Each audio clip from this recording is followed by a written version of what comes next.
Welcome back, new and old. Those of you who are returning, you know what it is, what time it is. It's Empower Hour. We're getting back into our book, and we're going to talk about uninstalling negativity in your life. That's what we're going to talk about today. That's today's discussion. It's important to check in with yourself throughout the day. You know, sometimes we can go through the whole day and not really check in with ourselves to say, you know, how am I doing today? How was today?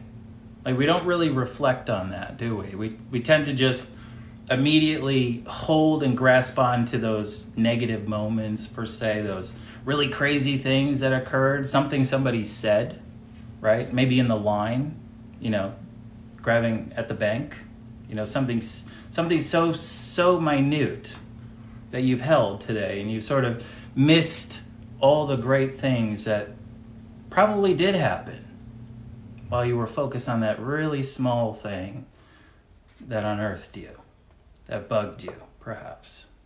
Who knows? But today we're going to talk about uninstalling negativity.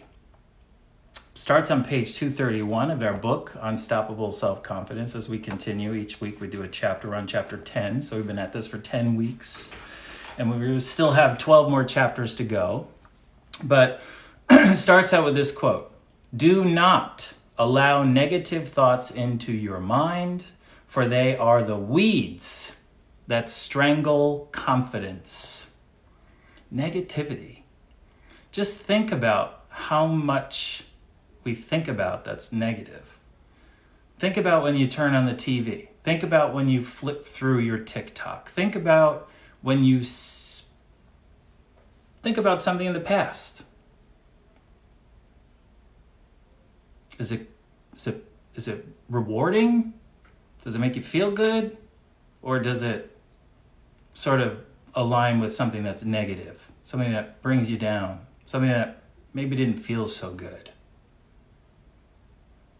Truth is, your life is a reflection of your thinking. It is. And despite knowing this truth, the vast majority of the world spends most of their time predominantly thinking negative thoughts. More than that, they soak in the negativity.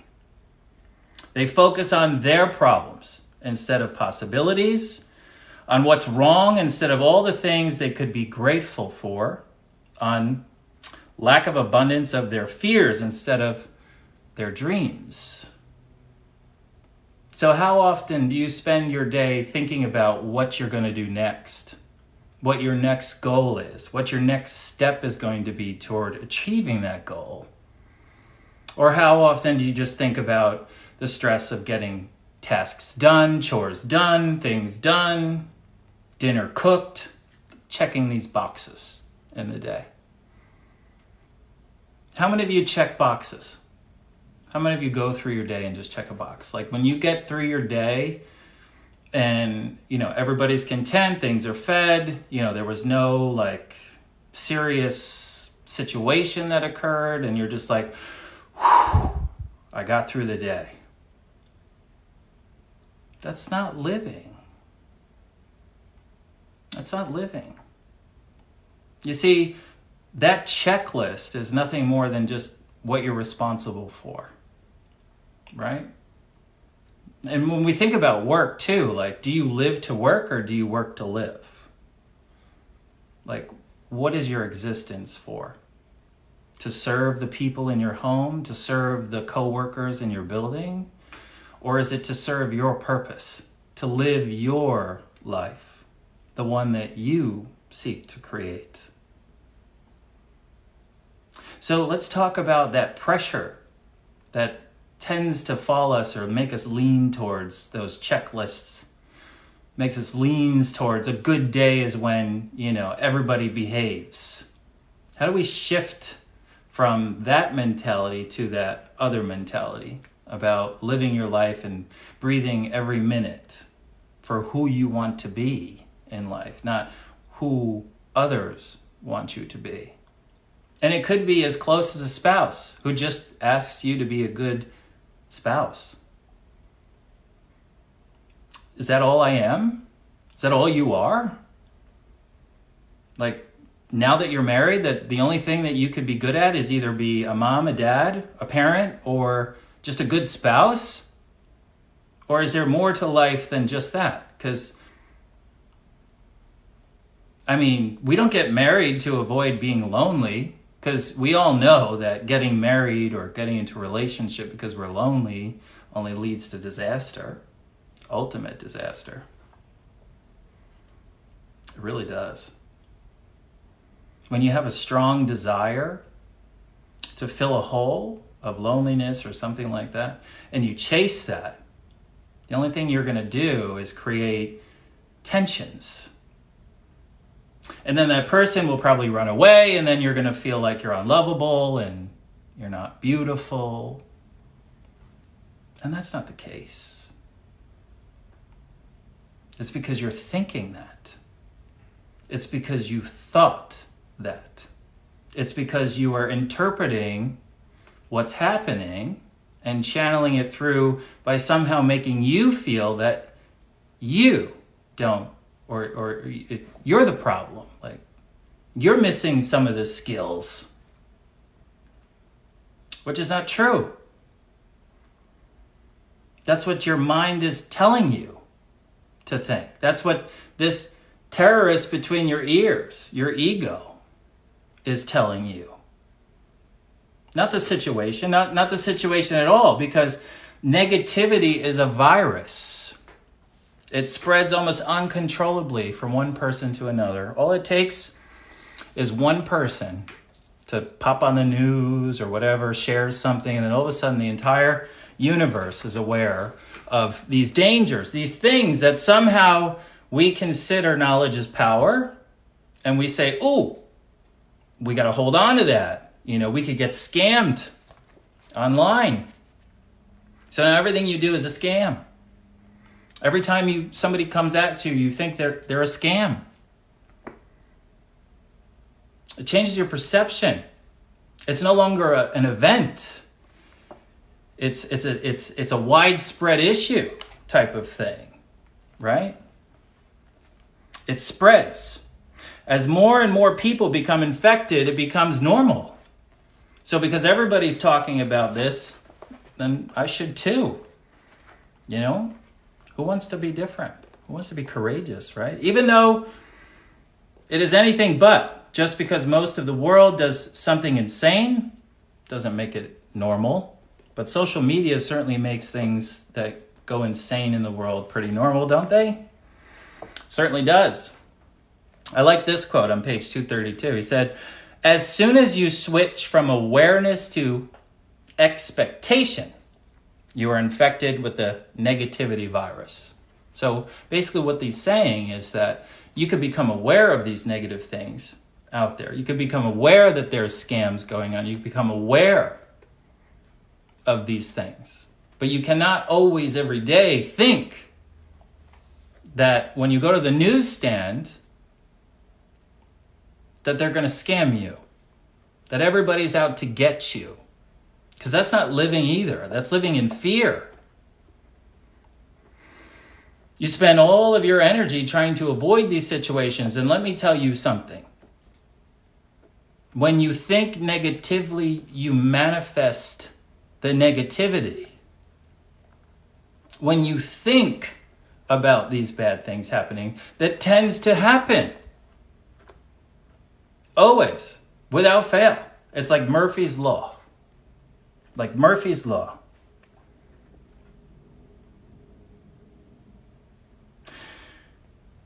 You focus from seeing the good to searching for the bad. We shift. Our minds shift. So after all of these years in this mindset, after all of these years growing up and maturing into this mindset, we shifted our focus from being aware to now searching. We are searching for the negativity. So you get into a relationship, right? You just got out of a bad one. And guess what? You become an investigative reporter overnight. Oh yeah, you got a list of questions of what you're going to ask, right? Because you'll be damned if somebody pulls the wool over your eyes again. You'll be damned. And how does that pan out?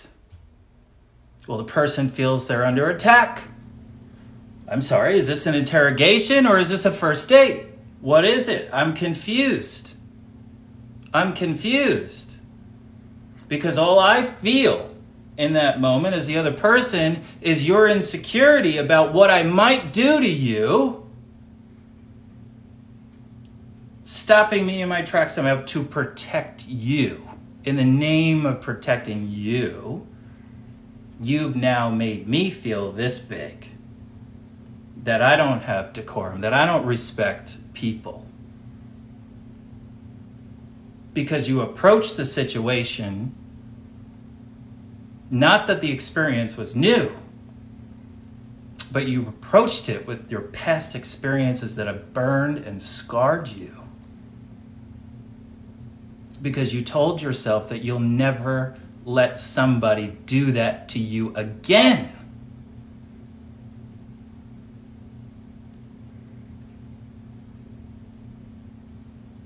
But now you're in a vicious cycle, because now you really want to fill that gap that you have of being with somebody. But every time you do, and you try to lead with that protecting yourself foot forward, it ends in absolute disaster. You're ghosted, more than likely. How many of you has that happened to? Quite a few. Me too. Me too. Because the other person doesn't want to be crucified for your past experiences, for choosing some invalid to be your boyfriend or girlfriend, whatever. That's why. So your mind is negative in that moment. You need to believe me when I say that, because you now think that everybody that walks into your life is there to harm you. That's what you think. And it's not even close to being the truth. Not even one bit. Whenever something bad happened, you felt smart. Like you were now aware of the real world that was really out there. You're no longer naive. You're smarter now. Like you had been before, thinking that the world was a good and decent place. Got him. You got him before you even knew him. Before you even knew them. You got him. So he characterizes this on page 234. The exact scenario I was just sharing with you. And this is how he characterizes it. He says, when you break up with a partner, it tells you things like you should never let anyone get close to you again to protect yourself from that pain that you felt. It doesn't tell you that you've been just turned temporary pain that is designed to help you learn what a good partner looks like, feels like, into a permanent pain that will compromise any future relationships. Crucifying them before you even know them. Telling them that they're going to do these bad things, or telling them not to do those bad things. Reminding them right then and there. What does that tell somebody? That you expected them to be a terrible person? Well, let me tell you, those ones who make it through that first interrogation with you will hurt you. And don't tell me they won't, because they will. Because no good person is going to go on date number 2 after that. I'm telling you right now. But the ones who are just in the same boat as you, the toxic ones, oh, they're going to ride it out with you. They're going to ride it out with you because they know that you're emotionally vulnerable. And they prey on it. They prey on it. It's so important to stay out of the negative mindset and into the positive mindset. So important. You ever deal with some of these online scammers here? The ones that even look like me, that pretend to be me, even though I'm barely even active, just on Thursdays on this live. But when you say, oh, you can't be him or whatever, they'll send you videos, they'll do whatever they can, change you to WhatsApp, whatever, just to get you closer, to make you feel that this is them. So when you are thinking that you're approaching the situation to protect yourself, you're actually harming yourself. You're creating a target on your back. You're not helping you in any way, shape, or form. Especially because you're carrying baggage.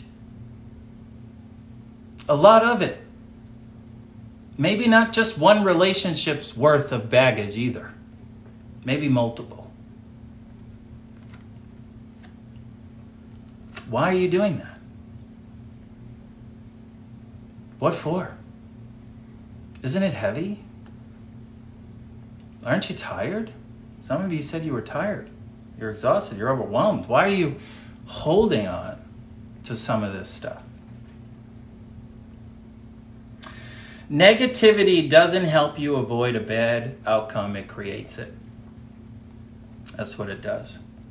Negative thoughts create negative emotions, which in turn produce negative actions. Those negative actions create more things to feel negative about. And so the cycle repeats. Negative, negative, feeling negative, feeling negative, feeling negative, feeling negative. And the downward spiral is created. And now all of a sudden we're resorted to nothing. We have zero self-confidence. We can't look in the mirror and tell ourselves we look beautiful. No. And we become moody, very moody, but mostly to those people closest to us. And I've been there. I've hurt people very close to me. And I will tell you, it is probably one of the things I still regret in life,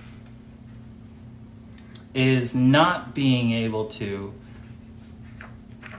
manage my emotions in a way that is effective and avoids creating new problems.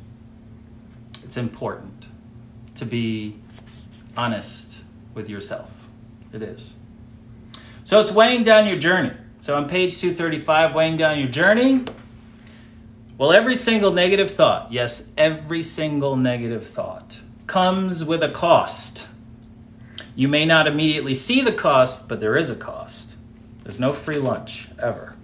You may simply have never taken the time to consider what that cost was.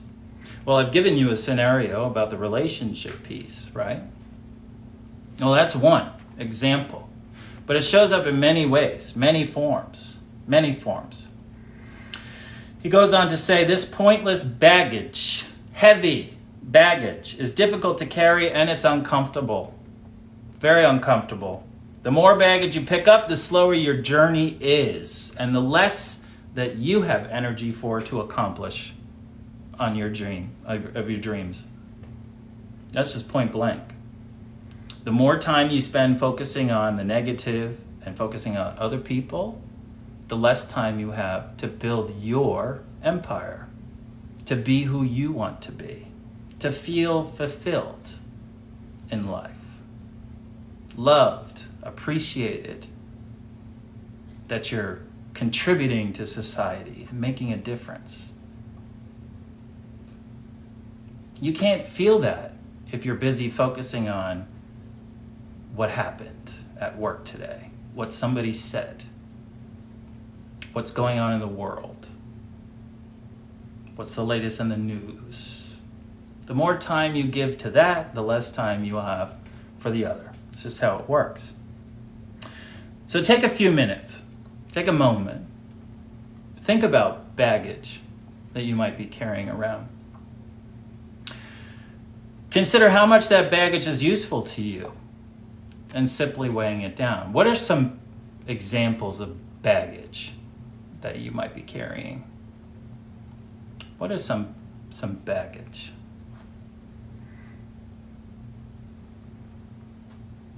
Remember, whatever it is, whatever that baggage is that you're carrying around, that you're worried about, fear, concerned with, remember you're in control. You. So anytime you want, you can just drop the baggage. Anytime. You don't have to carry it. You don't have to take it with you. You don't have to move it relationship to relationship. You don't have to move it into your new home, to a new state, to a new situation. No. You can leave that all in the past, where it belongs, frankly, because it's preventing you from having a future. It's stopping you in your tracks. It's telling you you cannot. It's telling you you are unworthy. You're not beautiful. That's what it's telling you.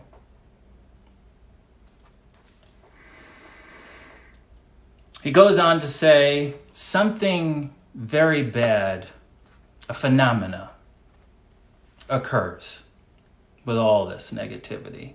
All this stuff, when bad things happen to us, right? The problem with the blame game. We've all been there, myself included. When you blame others, you give up your power to change.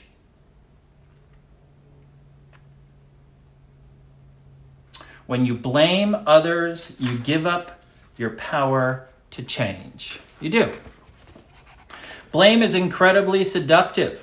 When we blame others or outside events, we absolve ourselves of responsibility for what has happened. It means we're not at fault. And at a deeper level, it means that there is nothing wrong with us. Now, let me tell you about the blame game.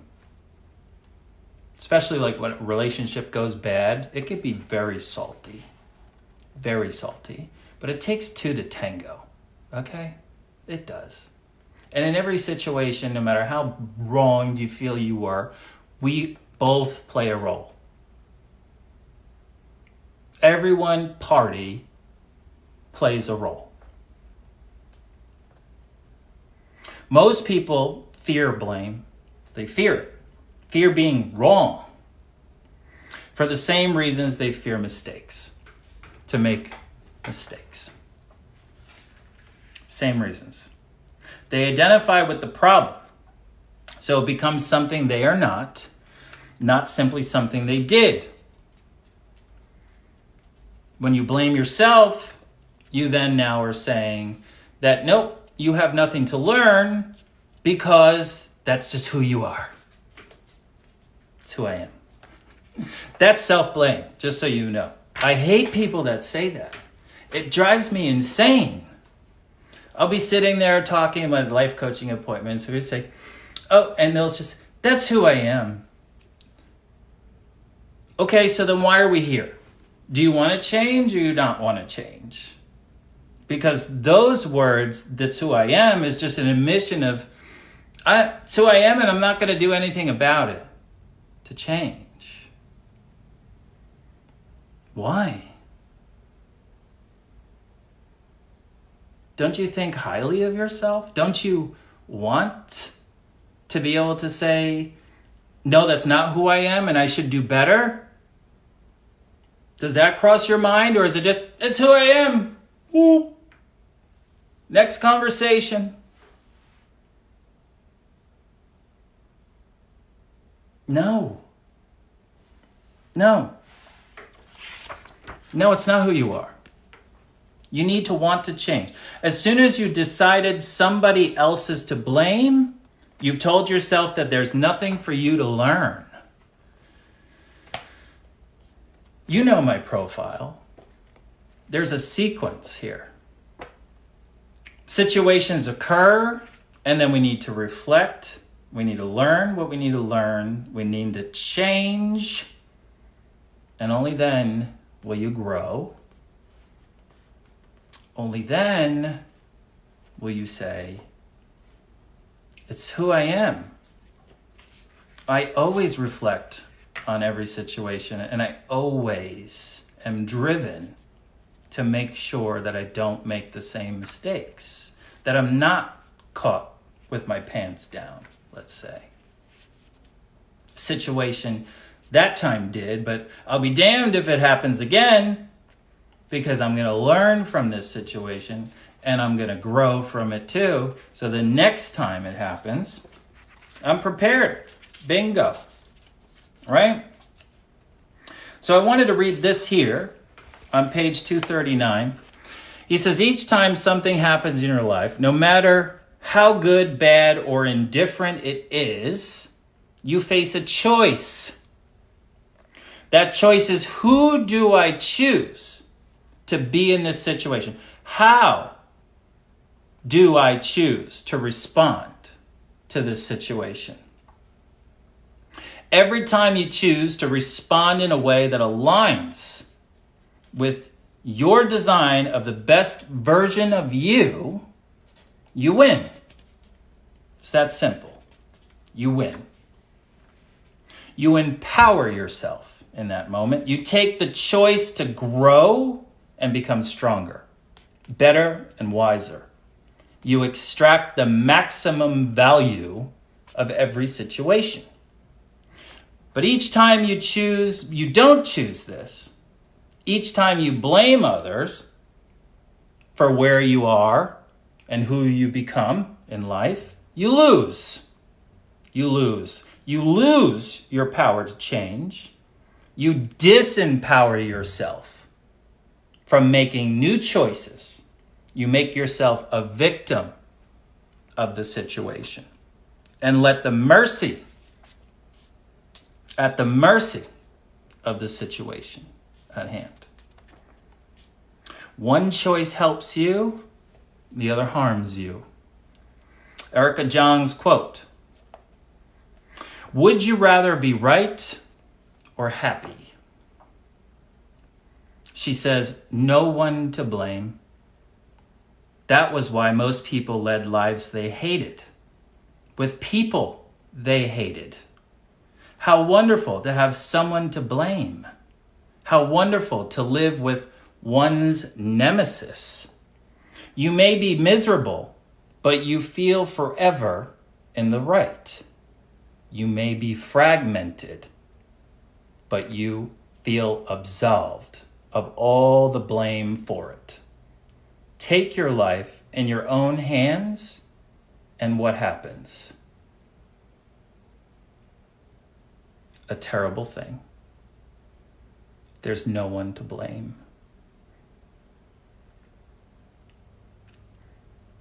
No one but you. That's it. No one to blame but you. The problem with playing victim, page 242, the victim mindset dilutes the human potential. Oh yeah. By not accepting personal responsibility for your circumstances, we greatly reduce the power to change. You cannot be a victim and successful at the same time. Let me repeat that.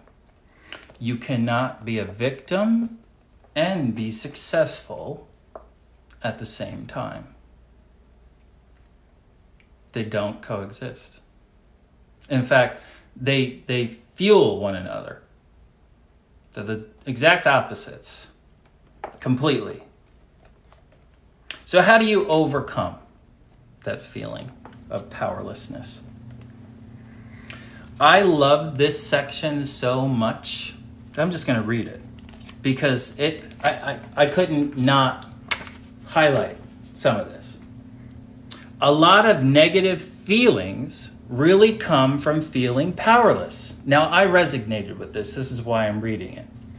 After all, if you knew you had the power to change the situation or circumstances you face, you would just go ahead and do it, wouldn't you? But you feel powerless, unable to influence or change the situation that you're facing. You lapse into complaining about it, bitching about it, rather, than doing something about it. We've all been there. We've all been there. Complaining, blaming others only prolongs the trauma. Now that you've just created for yourself, as opposed to just taking responsibility for the situation, extracting all of the learning and value you need to. Nobody learns from good situations, okay? Like the person who's first time playing a card or a board game at your house and then all of a sudden they won. Okay? That person does not know how to play the game, most likely. They just got lucky. They just got lucky. They just got lucky. It's annoying, but it worked. I mean, it happens. It happens. They just got lucky. So dealing with negative people, how do you deal with that? What do you do with them? Don't allow negative people to turn you into one of them. That's what they do. They're like infectious. And I'm gonna tell you about these people that Andrew Leedham in his book calls the dream stealers. We all have dream stealers in our life. And some of them aren't as obvious as the others.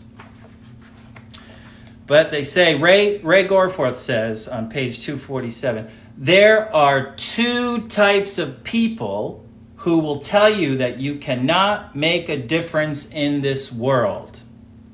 Those who are afraid to try, and those who are afraid you will succeed.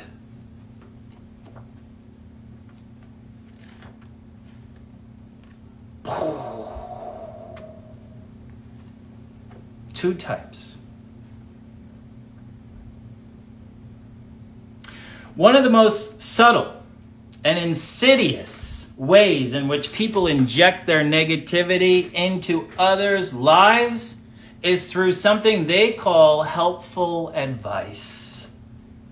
Helpful advice. Oh, we know these people. This is negativity disguised as niceness, and it is one of the most sabotaging and undermining and damaging form of negativity known to man. These are people who are close to you, who have an impression on you, who you trust. It's so damaging because it is presented as something well-intentioned and helpful. And so it slips under most people's defenses and destroys their ability to achieve their dreams. But it's sabotage, pure and simple. On page 248, this is other people attempting to impose their false limitations on your mind.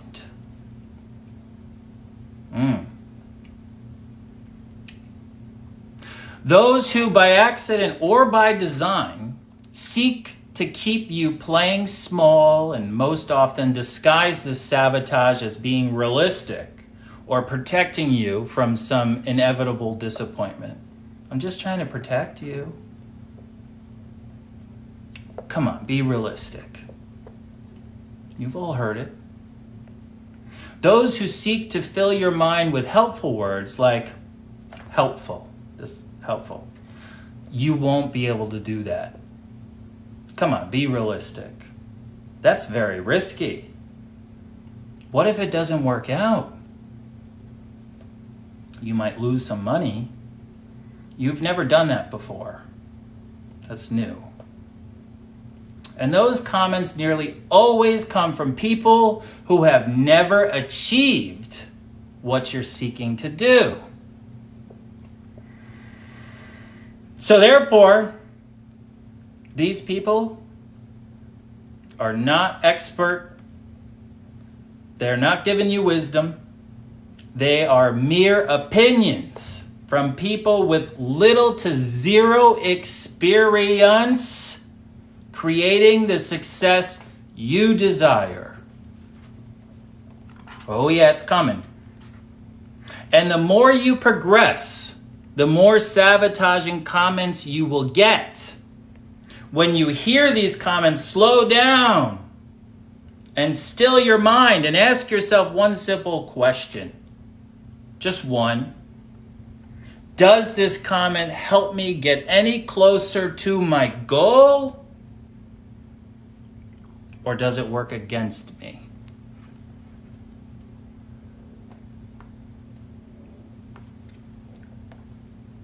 Realize the truth that every one of these helpful comments are opinions, not facts. Like everything else, they should be assessed for value. The problem is who they're coming from. We lose the sense of judging value of somebody's advice because they're our family, our besties since high school. So your guard is down. You allow that wisdom to penetrate and cycle through. It's negativity. That's what it is. It's somebody who wants to block your blessings. That's what it is. And I hate to tell you, you do not need to keep them in your life. No. I don't care if they're blood or not. There's just people who are not good for you in life. They come in different forms. Some you don't realize until later. It's not an easy thing to do, but you're not married to them and you don't need to stay with them. You need to do what's right for you. You need to achieve your dreams. Don't live through the eyes of others. Live through your eyes. And by golly, have faith in yourself. Love who you are. Appreciate who you've become.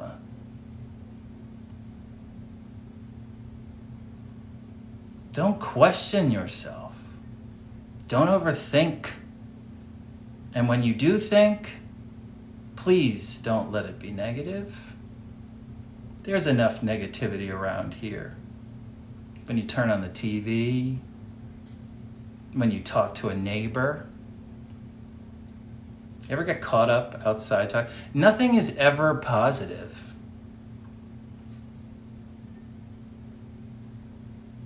Or you deal with the other people who are just self-absorbed. Oh, my kid made honor roll and they scored a goal, the winning goal. Yeah, the winning goal. My God, I'm so proud of them. Well, let me tell you something about those people. They have no respect for themselves because they're so self-absorbed into everything else that's happening. They're riding on the coattails of somebody else's excitement and joy. They need to create their own. Yeah. Create your own joy. How to defeat negativity. How do you defeat it? How do you get it out of your life? This is the quote from Tony Robbins. Nothing in life has any meaning except the meaning we give it.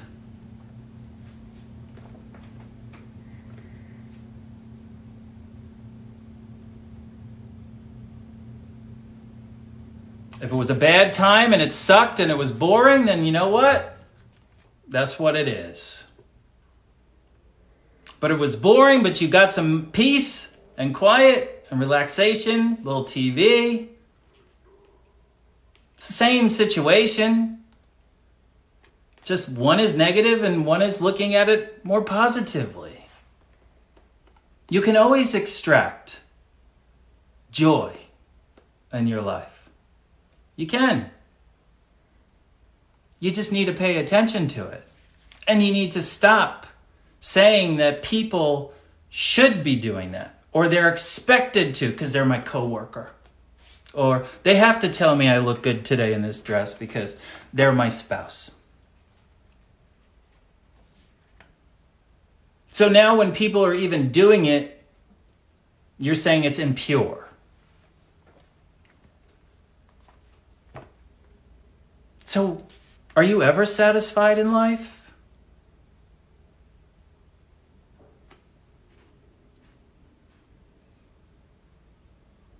If you can't say yes, I think you have a little issue. What do you expect it to be? Rainbows and butterflies? Because if it was, everybody would be jumping around, skipping around the yellow brick road, going to see the wizard.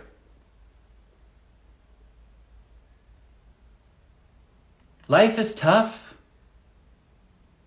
Needs to be. Needs to be tough so that you are tough and you are mentally strong and you get wisdom and experiences that help you navigate so you don't step on the same landmines over and over and over again. But if you're not feeling that way, maybe you're blaming others for how you got to where you are now. And let me tell you, go ahead and blame for the next decade. You know what's going to happen? Life's going to pass you by. Quickly. Quickly. So how do you want to spend it? Miserable and unhappy? And peeved at the people in your life that you left long ago? Experiences, bad relationships. You know what you should do? You should go on a journey, a little spiritual journey. Think about these experiences. Rip them up out of the ground. Look them in the face. Face them again. Whack them. Create new meanings. That's what we do in the life coaching program I run. We get through those things that are holding you back. The baggage you're carrying. Some of us carrying it for 20, 30 years. 20, 30 years ago something happened and something goes wrong today and you're feeling a little depressed and you're in your bedroom and all of a sudden it's not just today's situation, it's 30 years ago situation from the courtroom or whatever. So now it's not just today's problem, but it's the life problems that you're carrying on your shoulders. And then you're tired. Then you're tired. And the only thing we can do when we're tired and we're not taking care of ourselves is feed the virus. Feed the virus of negativity. That's it. Recalling all those helpful things that people said. You can't do it. You'll lose money. The key to this all is two things. It's twofold. Number one, empowering yourself. Recognizing that nothing in life has meaning unless you give it meaning. Period. Full stop. If you didn't think that was a meaningful experience, change the way you look at it or find different memories of the situation. That's how you do it. And the second is taking 100% responsibility for your life. There is no one to blame for where you are except for you. And if you continue to say that it was somebody else, you will not get off your butt and make a difference and change it and feel better about you. You're allowing one person to rob you from a life fulfilled of happiness and joy. How is that winning? The only person who is winning is the one you left behind. When you take out the trash, do you check on it? You throw your trash outside. Do you go and check on it? Well, maybe if you lost $100 or a piece of mail. But the answer is no. When you take the trash out of your life, don't check on it. Leave the past in the past. That's where it belongs. There's a reason why you moved on. There's a reason. So when you take out the trash, leave it. So how do you defeat negativity? 2 things. Remembering that you can choose how something makes you feel, what it means to you. And number 2, taking full responsibility for your actions. Recognizing that no matter how bad the situation was, that it takes 2 to tango, and trying to understand that situation and learn from it, reflect so you can grow. And that's the crux of it all. It's just one piece of this pie. There's lots more to come. And as we move on, and you guys know that I'm not going to be here next week, unfortunately, so there's no Empower Hour next Thursday. But the following week, we're going to get into reclaim your superpower, your natural success mindset. And that bleeds right into our Finding Your Inner Hero conference 2 weeks from now. And today is the last day really to sign up for that conference. So if you haven't registered for the conference, please consider to do so or send an email to admin@selfloveclub86.com so we can be reached. But we have a conference coming up. It's a virtual conference. It's on a Zoom. So we get to see whoever's behind the screen, not just your comments here. But I'll be away on a conference, on a work trip next week. So I'm going to miss you guys next week, but I'll see you the week after. Okay? And we're going to do Reclaim Your Superpower. Hopefully today's chat was good for you. Hopefully you're able to walk away and reflect a little bit after these Thursdays. And as you know, we've opened up a YouTube channel, so there's some replays going on right now. You can get everything, all information you need from me from the link in my bio. Okay? You're all amazing and incredible human beings. You truly are. You're a blessing, and you bring me a lot of joy just coming here, chatting with you, and I thank you for your unwavering support. Truly. You empower me, and you make me feel confident. So I want to thank you for being you, and thank you for being amazing. Happy Passover, happy Easter, whatever it is that you celebrate, Ramadan, doesn't matter. Whatever it is in life. It's not who you are. It's how you make people feel.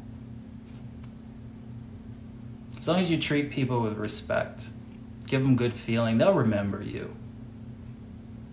Because people don't remember what you say. They remember how you make them feel. And I hope I made you feel good today. All my best to you and yours. Big hugs. Be well. We'll see you in 2 weeks. Take care.